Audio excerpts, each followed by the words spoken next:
Bom dia, sétimo ano!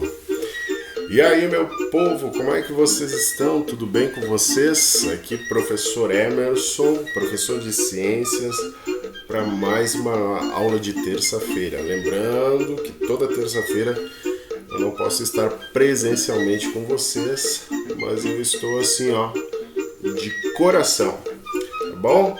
Gente, o que acharam aí dessa trilha, ó?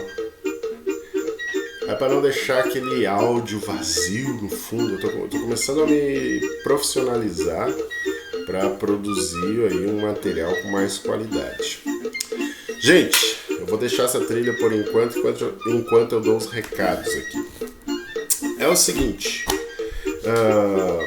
vamos lá então. Recadinhos importantes. Primeiro, esta aula é uma aula de revisão, tá bom?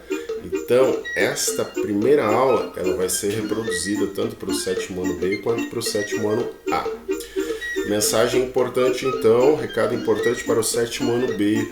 Gente, eu tenho aula com vocês hoje e depois só na sexta-feira, no dia da prova. Então hoje a gente vai revisar o conteúdo, tá bom? Então se prepara aí, pega o teu material, pega o teu livro, pega o teu caderno, faz anotações, coisas que passou em branco. Nós vamos rever, claro, de uma maneira mais resumida, mais objetiva, mas a gente vai rever. Serve também já para o sétimo ano A, que nós teremos aula 2 períodos na quinta. O primeiro período eu vou terminar a revisão e depois a gente faz a prova, tá bom? Eu vou revisar com vocês hoje o capítulo 5.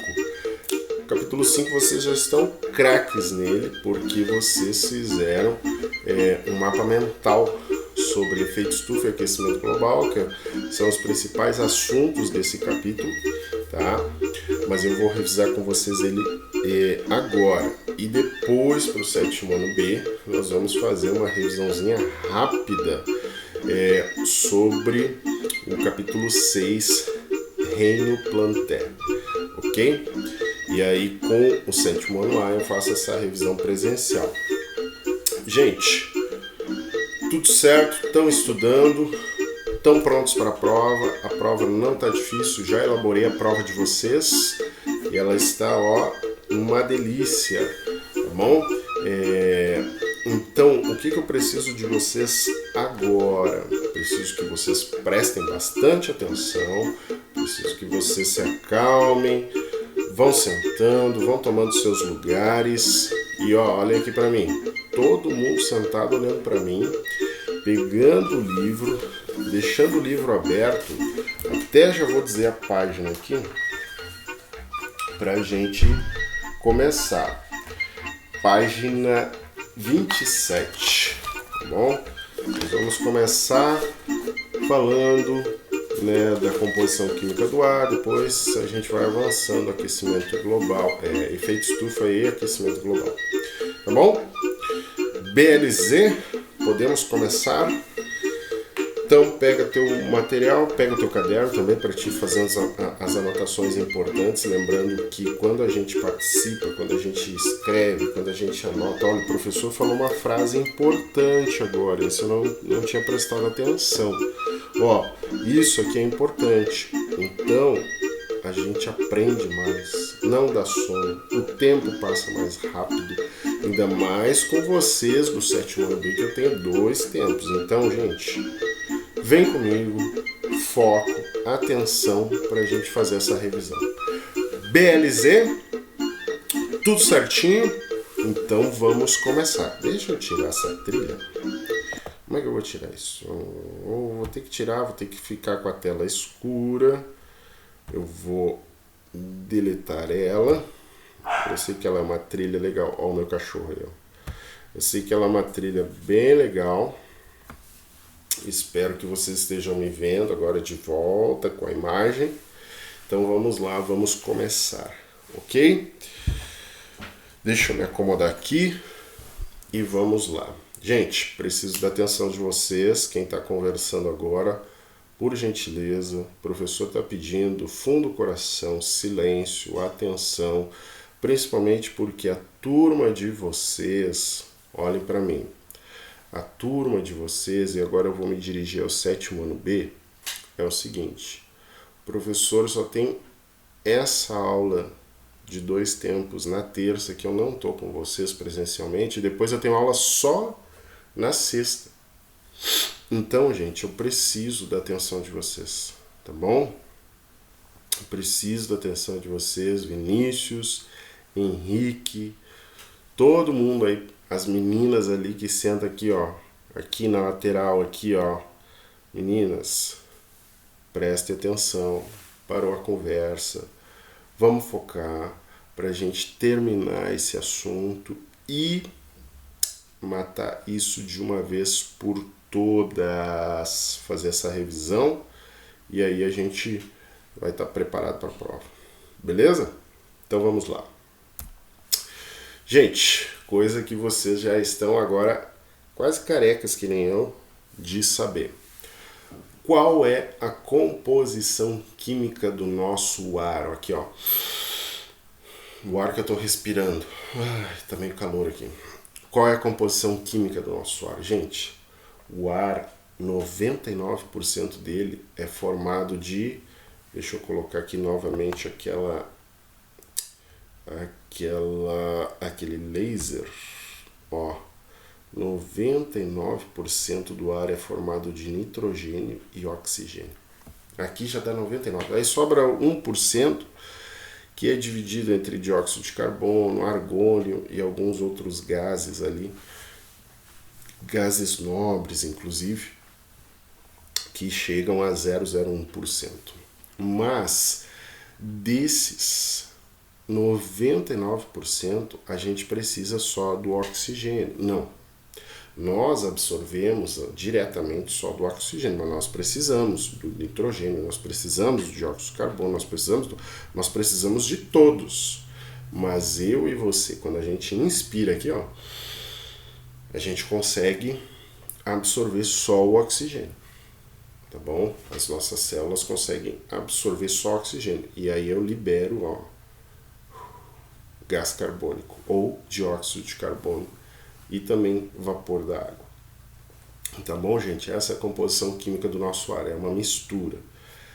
Esse 78% de nitrogênio é extremamente importante porque as plantas conseguem absorver ele com bactérias que tem nas suas raízes. Tá? Elas absorvem esse nitrogênio do ar, conseguem incorporar ele nos seus tecidos e aí depois a gente vai lá e se alimenta da planta ou se alimenta de um animalzinho que se alimentou da planta e a gente consegue esse nitrogênio principalmente para a nossa construção muscular, extremamente importante, tá bom?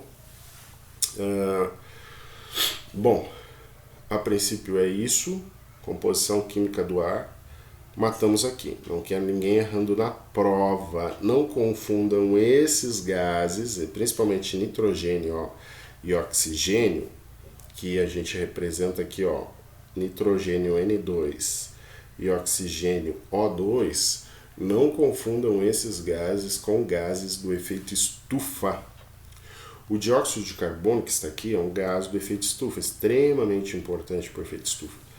Mas nitrogênio e oxigênio não são, não errem isso na prova, tá bom? Coloquei uma questão dessa na prova, não quero saber de ninguém errando. Beleza? Vamos avançar. Gente, dentro dessa questão de composição do ar, as plantas elas exercem um papel extremamente importante. Por quê? Porque as plantas elas são fixadoras do dióxido de carbono, elas são fixadoras do carbono do ar que vem no dióxido de carbono. E nesse processo elas liberam o oxigênio. Claro que agora a gente já sabe que boa parte do oxigênio que elas liberam, elas consomem na respiração, tá? Mas elas fazem essa transformação do dióxido de carbono em oxigênio. Que processo é esse? Falem para mim, como é o nome desse processo? Como é o nome desse processo? Fotossíntese, tá bom? Fotossíntese, organismos fotossintéticos, tá bom, gente? Como que a planta faz isso? Como é que ela é preparada para fazer isso? É porque lá na célula da planta, tá? Aqui está o esquema de uma célula, ela tem uma estrutura chamada cloroplasto, que é uma organela celular, cloroplasto. Essa organela celular, dentro dela existe, tá, um pigmento, que eu já vou colocar aqui embaixo, chamado clorofila. E é a clorofila que absorve a luz solar e consegue trabalhar ali para realizar a fotossíntese. Então a clorofila fica dentro do cloroplasto. Tá? Não vou confundir a cabeça de vocês com tilacoides, porque a clorofila, na verdade, fica em pequenas bolsas. Parece um monte de moedinha, olha aqui, ó. Isso aqui são os tilacoides, tá? E ali dentro a clorofila. Quando eu olho uma imagem, um corte fininho de uma folha no microscópio, eu enxergo coisas assim, ó. Aqui, ó, por exemplo, a parede celular. E todos esses pontinhos verdes que vocês enxergam são cloroplastos, que estão cheios de clorofila, por isso que são verdes, tá? E é por isso que boa parte das plantas tem essa coloração verde, extremamente importante para a fotossíntese. Então, fotossíntese está ligada a cloroplastos, que está ligada ao pigmento clorofila. O que a fotossíntese faz? A fotossíntese, ela depende do que? Vamos lá, rapidinho. Luz solar, clorofila, água e gás carbônico. Então a planta capta, olha, tem um S aqui, captas. A planta capta CO2, que é o gás carbônico, ou dióxido de carbono, absorve água, com a luz ela trabalha isso e produz o quê? Produz o quê? O que ela produz? Produz oxigênio? Sim, mas ela produz para ela. Mais importante, ela produz glicose. E esta glicose é extremamente importante porque nós usamos ela como energia. Então, coloquei isso na prova também, tá, gente? Produto da fotossíntese: oxigênio e glicose. A glicose a planta usa como energia, só que a gente se alimenta da planta e pega essa glicose para nós aí. Tá? A gente pega essa glicose para nós e usa ela para produzir energia também. Ah, professor, mas eu não como, eu me alimentei de um biscoito. Não é planta. Gente, um biscoito é feito de farinha de trigo. Trigo é planta. Ah, professor, mas eu, sei lá, vou dar outro exemplo aqui. Ah, eu, sei lá, como só carne, ou comi um ovo, que são de origem animal. Tá, mas olha só, a vaquinha se alimentou de quê? De planta. Ah, se alimentou do ovo. O ovo, a galinha vive ciscando lá, se alimentando, às vezes, de bichinhos que se alimentam de planta. Então a gente se alimenta de planta diretamente e indiretamente, um suco, no açúcar de todas as coisas, os doces que tem açúcar vêm da cana. Então, gente, a gente não vive sem planta, tá bom? Então a fotossíntese capta gás carbônico e água, produz glicose e oxigênio.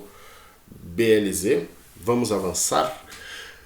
Lembrando que a gente aprendeu que os vegetais também respiram, principalmente à noite, tá? Então, durante o dia, quando tem luz solar, capta mais, olha aqui, ó, dióxido de carbono e libera mais oxigênio, e à noite inverte o processo.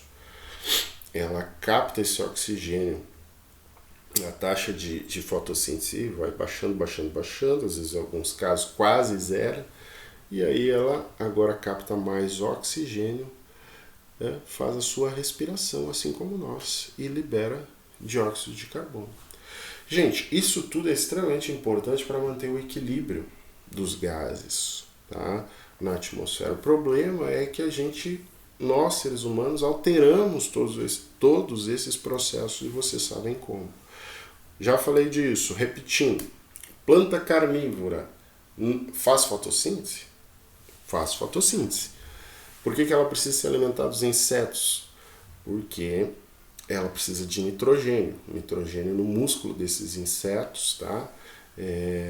Ela vive num solo, às vezes, em baixas condições, ou em, como é que eu posso dizer, que é pobre em nitrogênio. Então ela se alimenta de insetos, rãs, às vezes aves e répteis pequenos, tá? Que são mortos, fornecendo aqui, ó, nitrogênio. BLZ, vamos para o tópico 2, Sol, nossa fonte de energia, que está, então, agora na página 30. Ó, já avançamos bastante. Gente, o Sol emite luz que chega à Terra, e essa luz, ela tem diferentes comprimentos de onda, né? Vocês lembram disso? Tem a parte visível, que é essa luz branca que a gente fala, que na verdade ela é composta por todas as cores que a gente conhece, e que os materiais que a gente enxerga colorido, eles refletem aquela cor que eles não absorvem, é por isso que a gente enxerga aquela cor. Mas nós temos comprimentos de ondas menores, que está o ultravioleta, que é extremamente importante, porém às vezes nocivo para nós, e o infravermelho também importantíssimo para outros processos na natureza, incluindo a fotossíntese. Aqui está então o que eu havia falado, radiação infravermelha, ó, corresponde a 49% da energia proveniente do Sol, é invisível ao olho humano, tá? Produz agitação térmica, aquecendo substâncias, objetos, seres vivos. A luz visível, 42% da radiação que chega ao nosso planeta, né, é importante para a fotossíntese, tá? E ela que mostra as cores que nós conhecemos. E a radiação ultravioleta, que representa 9% da energia proveniente do Sol, também não é detectada pela visão humana, mas é responsável por muitas reações que ocorrem na nossa atmosfera. E a gente vai falar disso. A ultravioleta ajuda a destruir e formar a camada de ozônio de maneira que ela mantenha um equilíbrio do ozônio na atmosfera. Então, gente, olha só, nós já estamos aí começando a chegar no nosso tópico do aquecimento global. Tá bom? Então, nesse sistema, né, a energia solar que chega ao nosso planeta, uma parte dela é absorvida, uma parte é espelhada e uma parte é refletida. O que isso quer dizer? A refletida é que bate na superfície da nossa Terra, e aí depois vocês vão ver que tem a ajuda dos mares e das calotas polares que parecem espelhos, reflete e volta embora para o espaço. Uma parte é absorvida. Essa parte absorvida ajuda a aquecer. E outra parte é espelhada, ou seja, ela bate, é absorvida pela atmosfera, refletida e absorvida pela atmosfera e espelhada de novo para a Terra. E contribui muito para o aquecimento aqui da nossa superfície terrestre. Quase metade da energia solar que atinge a superfície é irradiada de volta e absorvida pelo CO2 e vapor da água na troposfera. Então, relembrando, uma parte da energia solar entra, é refletida de volta para o espaço. Uma parte entra, é refletida, mas quando ela vai embora para o espaço, ela fica absorvida pelos gases na nossa atmosfera. E isso é espelhado de volta para a atmosfera, para a nossa superfície, ajudando no famoso fenômeno chamado efeito estufa. Efeito estufa. Então, até coloquei essa imagem aqui, ó. A letra ficou um pouquinho ruim, mas olha só. Vamos pegar a seta do meio.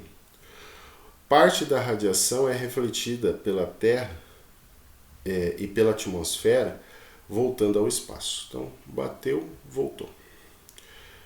Parte da radiação atravessa a atmosfera e é absorvida pela superfície da Terra, aquecendo aqui a superfície da Terra, a crosta, um pouco. E uma parte, ó, aqui o famoso efeito estufa, ó, uma parte é refletida, só que ela é absorvida, ó, ela é aqui, ó, absorvida pelos gases que estão na nossa atmosfera e espelhada de volta para a nossa superfície, ajudando também a aquecer a superfície terrestre, a nossa biosfera, que é onde a gente vive, tá bom? Então isso é efeito estufa. Perguntas da prova. Prestem atenção agora em mim. Perguntas da prova. Natural ou artificial? Natural. Quem respondeu natural acertou. Bom ou ruim? Bom.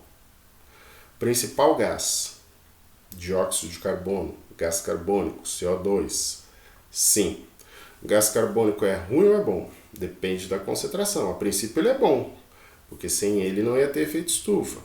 Sem ele as plantas não iam fazer fotossíntese. O problema é que nós agora estamos lançando muito CO2 no ar e estamos intensificando esse processo. Tá bom? Mas a princípio é bom. Aquilo que eu falei para vocês, né?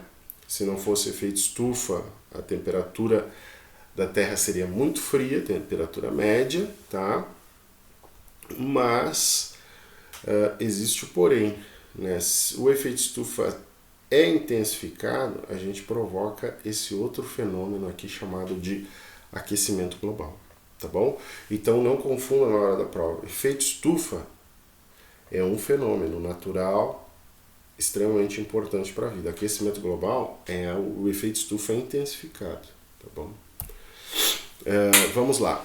As calotas polares brancas e os oceanos espelhados favorecem a reflexão da radiação solar ao espaço, evitando que o calor seja absorvido intensamente. Então, esse fato de refletir parte do calor para o espaço, isso é bom, né?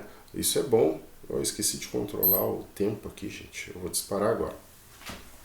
Isso é bom. Por quê? Isso é bom porque senão a gente ia absorver muita energia solar e aí a gente não ia ter condições de viver aqui, porque daí teria um superaquecimento impossível à vida. Então, a presença dos oceanos, as calotas polares que são brancas, favorecem muito essa reflexão. Gente, é um planeta especial, né? Superaquecimento terrestre. Agora a gente já está entrando no outro tópico. Aquecimento global. Lembra? O equilíbrio do efeito estufa, estou lendo aqui a primeira frase, e os gases da atmosfera podem, está faltando um M aqui, ser alterado pela ação antrópica. O que é a ação antrópica? A ação do homem.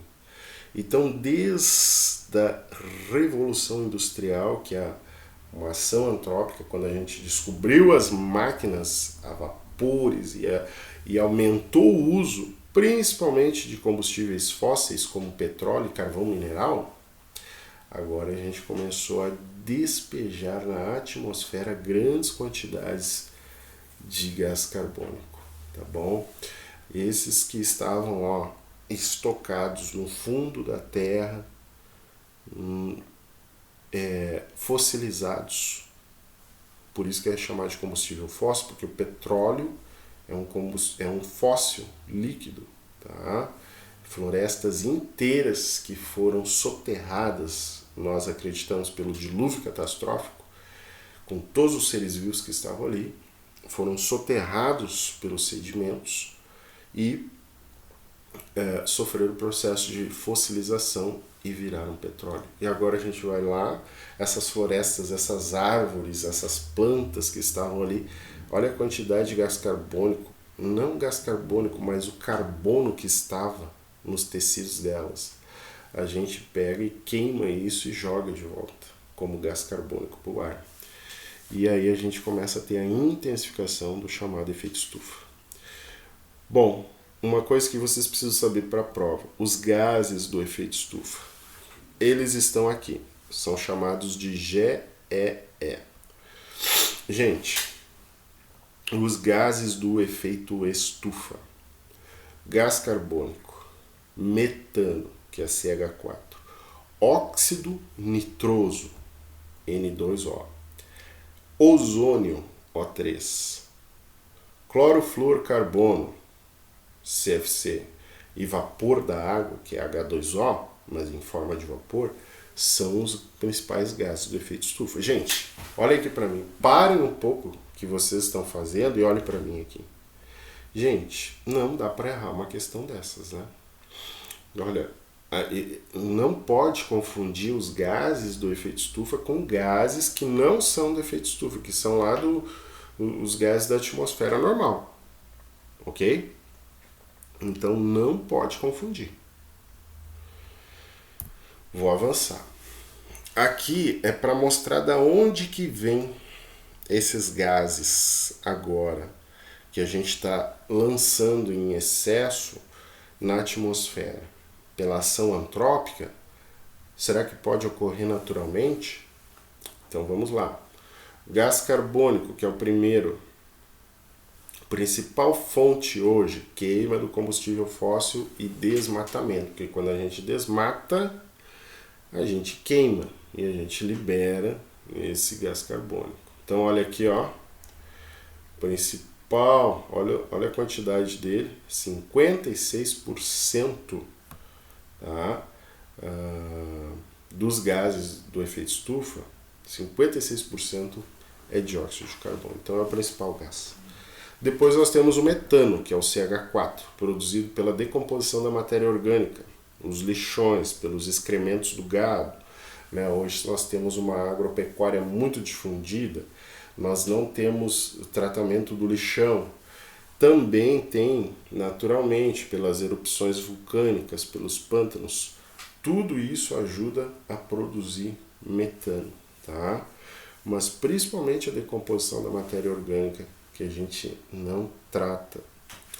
Óxido nitroso, formado por micróbios pela decomposição de fertilizantes químicos no solo. Ele se alimenta das plantas, se alimenta de uma fruta bonita, de uma hortaliça bonita, mas a gente nem imagina às vezes que aquilo veio cheio de fertilizante. Né? E o fertilizante em excesso no solo, as bactérias trabalham com ele e decompõem ele, produzindo então um óxido nitroso. Tá bom? E digo mais, esse óxido nitroso ele vai para a atmosfera e quando ele reage às vezes com a chuva, ele ajuda a produzir chuva ácida, que é um outro problema do aquecimento global. Tá? Bom, aqui nós vimos 3, vamos ver, tem mais 3 aqui, que é o clorofluorcarbono, que é o CFC. Esse gás ele ajuda no efeito estufa, mas ele é o principal gás destruidor da camada de ozônio. Na verdade é o flúor que tem nele que é um problema. Ele está presente nos aerosóis e gases industriais, tá? Então, ó, tudo que for aerosol e esses gases, ar-condicionado, refrigeradores, muitos utilizavam esse CFC. Eu falei isso para vocês.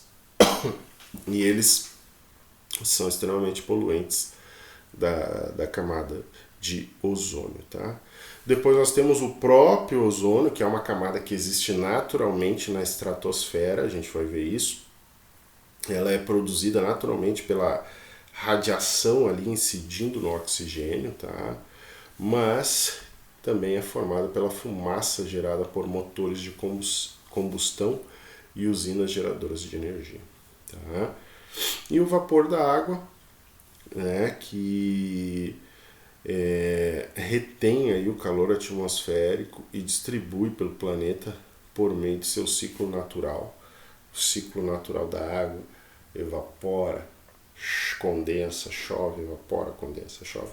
Esse é o ciclo natural. Então ele é um gás importante também para o efeito estufa. Tá? Bom, atividades antrópicas humanas que estão descontroladas e aí acabam... eu retirei aqui, tinha alguns slides, eu acabei retirando, mas resumindo ali, aqueles slides anteriores que falam da onde vêm esses gases, eles já dão uma boa noção do quanto a atividade antrópica libera e intensifica o aumento desses gases do efeito estufa na camada. Tá bom? BLZ, KKKKK, RS. Gente, vamos lá. Dá uma respirada, uma alongada e vamos lá. Vamos agora para a camada de ozônio para a gente ir encaminhando para o final. Olhem para mim aqui. Aonde está localizada a camada de ozônio? Na estratosfera. A camada que a gente vive, que está logo aqui acima de nós, é a troposfera. Acima dela está a estratosfera. E lá na parte superior da estratosfera está a camada de ozônio, tá bom? Mas quase a 50 quilômetros de altura. Gente, o que é o ozônio? O ozônio ele é uma molécula formada pela união de 3 oxigênios, O3, tá bom? Protege o planeta, é importante? Sim. Por quê? Porque ela filtra 90%, na prova tinha uma afirmação de 95%, e é verdade, dos raios ultravioleta. Ela filtra, né? Esses raios ultravioletas eles são extremamente nocivos para nós. Então, a camada de ozônio ajuda a filtrar esses raios. Como que o ozônio é produzido? Isso aqui eu acho que eu falei muito rapidamente. Mas, gente, uma molécula de oxigênio, ela absorve, né, aqui, ó, a energia dos raios ultravioletas, ela se separa, se quebra em dois, né, libera 2 átomos de hidrogênio, e esses 2 átomos de hidrogênio se ligam a dois oxigênios moleculares, ou seja, O2 e O2, formando o O3, que é o ozônio. Mas esse ozônio, eu estou passando um pouquinho rápido, ele também é destruído naturalmente pelo próprio UV. Né? Então ele destrói o ozônio. Ó, aqui está o ciclo. Ó. Moléculas de O2, raios UV, moléculas de ozônio são produzidas. Aí o raio UV destrói o ozônio e produz oxigênio. Tá? Libera. E aí de novo o ciclo começa. O UV quebra esse oxigênio, alguns dele reagem com outro oxigênio e produz o ozônio. Isso mantém um equilíbrio. O problema é que agora a gente, principalmente os gases do CFC, eles reagem, o flúor do CFC reage com o ozônio e acaba com ele, ou seja, ele não consegue ter mais essa proteção. Hoje a gente já está revertendo muito desses processos, porque esses gases estão sendo trocados por outros gases, o CFC. Mas o que a gente descobriu, olha aqui, ó, que esses CFC eles ficam até 100 anos na atmosfera. Então, o primeiro CFC que foi produzido, se eu não me engano, de década de 50, ainda está por aí. Tá? Bom, e aí, agora nós vamos para a parte final, que é os efeitos. Tá? Nós vimos então o que é efeito estufa, camada de ozônio, a importância dela, e agora nós vamos os efeitos desse superaquecimento global. Tá? Então, concentração excessiva dos gases poluentes na atmosfera tem provocado aumento gradativo da temperatura. Gente, lembram que eu falei que esse aumento ele é de 1 grau. 1 grau que aumente já causa 1 milhão de problemas para nós e desequilíbrio. Tá bom? Ó, consequências do superaquecimento do planeta. Derretimento das calotas polares. Isso aqui é famoso, né? Por quê? Eleva a temperatura da superfície da Terra, eleva a temperatura dos oceanos. Tá? E aí, gente, os oceanos eles aquecem, prejudicam toda a vida marinha, né? E ocorre esse degelo. Esse degelo eleva o nível do mar. Também vocês vão encontrar seres vivos que precisam viver naquela camada de água superficial e são prejudicados por pequenas elevações no nível do mar. Tá? Então, a gente sabe disso aqui. Até comecei a mostrar um documentário que foi produzido pelo Fantástico, se eu não me engano, sobre esse degelo que acontece lá, se eu não me engano, foi no Ártico, né? Bom, outros fenômenos aqui, só para a gente entender, por exemplo, o fenômeno El Niño, ele correntes quentes, tá, dos ventos equatoriais, eles se concentram aqui no Pacífico, deixam aqui, ó, a costa oeste sul-americana de água fria concentrada, e isso mantém o equilíbrio aí de regimes de chuvas, de temperatura nessas regiões. Agora, num ano com El Niño, que é um efeito, uma consequência do aquecimento global, os ventos equatoriais se enfraquecem e a água aquecida se acumula próximo à América do Sul. A temperatura se eleva lá no inverno dos Estados Unidos. E isso provoca diferentes volumes de chuvas na América do Sul, tempestades, então toda a natureza se altera. Então lembre, os fenômenos como El Niño são consequência do aquecimento global. Dificuldades relacionadas à produção de alimento. Hoje a gente, para produzir alimento, cada ser humano que nasce, ele precisa de um pedacinho de terra onde ali vai ser criado toda a produção vegetal que ele vai consumir. Ele precisa de um pedacinho de terra para a carne que ele vai consumir.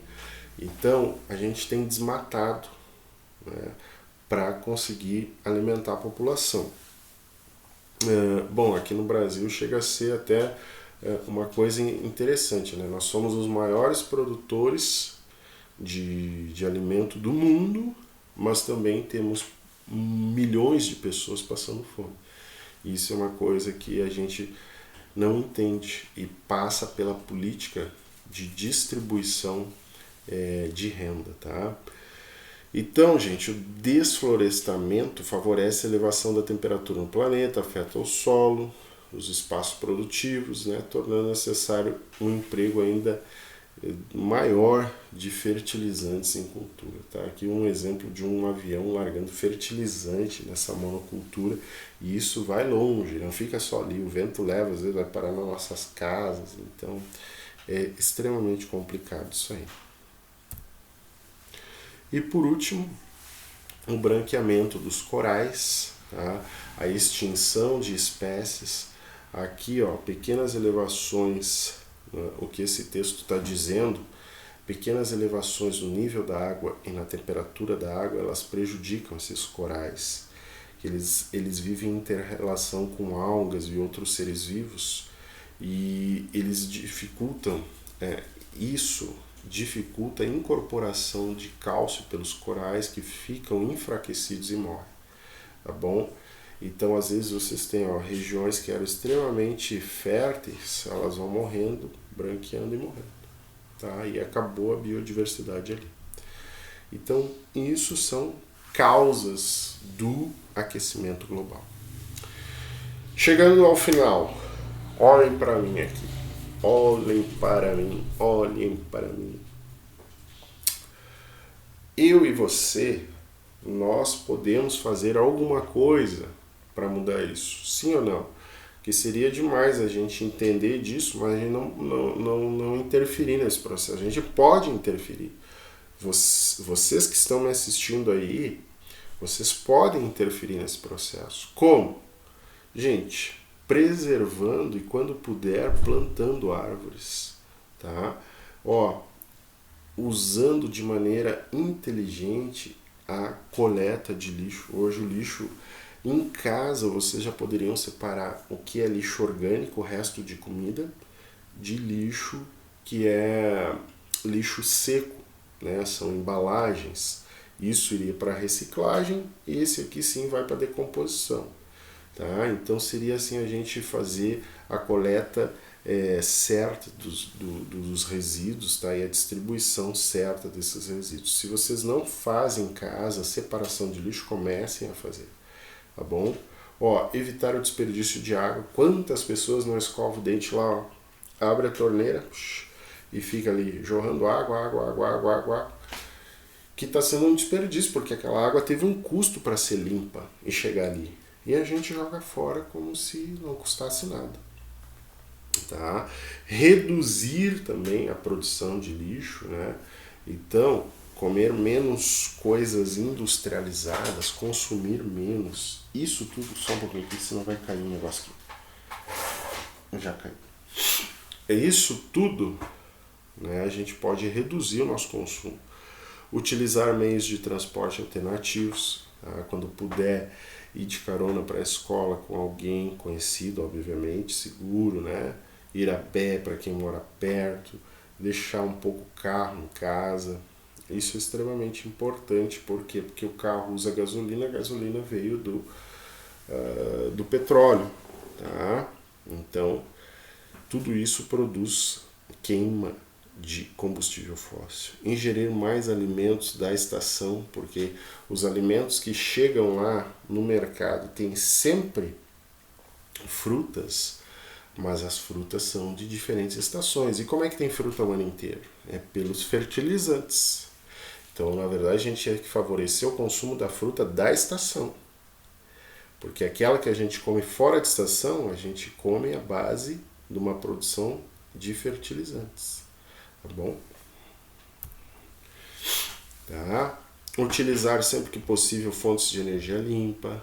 Tá? Cobrar aqui, né, do poder público atitudes contra a poluição ambiental e incentivar o uso de etanol 4 vezes menos poluente que a gasolina. Certo, meus queridos?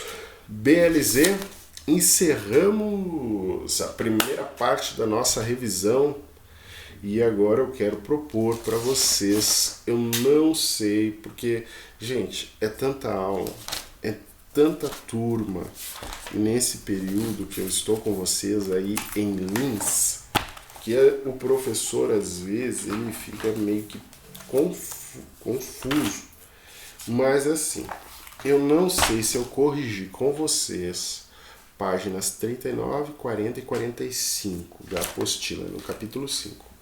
Essas páginas, elas têm perguntas sobre o que a gente acabou de fazer. Normalmente eu tiro uma ou outra pergunta, às vezes dessas páginas, e coloco na prova.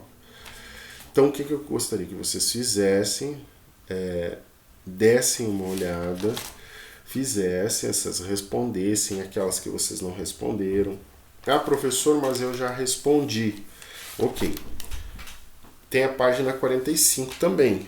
Dá uma olhada, tem palavras cruzadas.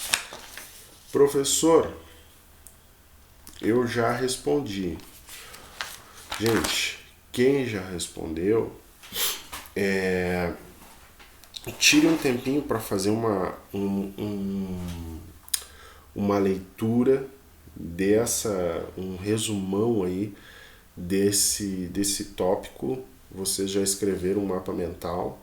Então, assim, agora é a hora de fixar esse conhecimento. Então, quem já fez, ajuda de repente o colega que não fez, tá? Dá uma relida e a gente vai aí fixar bem esse conhecimento, tá bom? Posso contar com vocês? Deem uma olhada, vejam se vocês fizeram essas atividades da página 39, 40 e 45. Depois já vem o capítulo 6. E aí capítulo 6 é outra história. Tá bom, gente?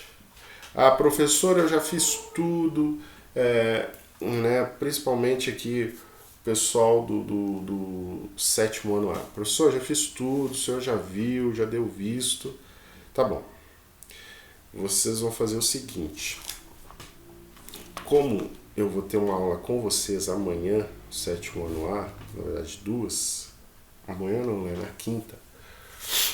vocês vão fazer o seguinte, então. Vocês vão escrever Agora eu quero que vocês façam no caderno um mapa mental do capítulo 6 até onde a gente estudou. Reino Planté, as divisões do reino, o que cada grupo tem e as características, ali, os principais órgãos das plantas, a característica de cada grupo, porque isso vai cair na prova também, tá bom? Então façam isso, porque vai ficar gravado aqui, ó.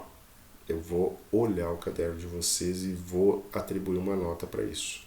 Então quem já fez, para quem já fez, quem não fez aquilo ali, vai fazer aquilo ali, porque eu vou visitar também. Agora quem não fez, quem já fez, faz um mapa mental do capítulo 6. Começa a fazer um mapa mental do capítulo 6. Tá bom, gente? E a gente se vê sétimo ano A. Estou me despedindo de vocês. E o sétimo ano B, segura aí, que agora vai vir uma revisão do capítulo 6, Reino Planté. Tá bom, gente? Um beijo para o sétimo ano A e sétimo ano B. Segura aí que a aula vai continuar.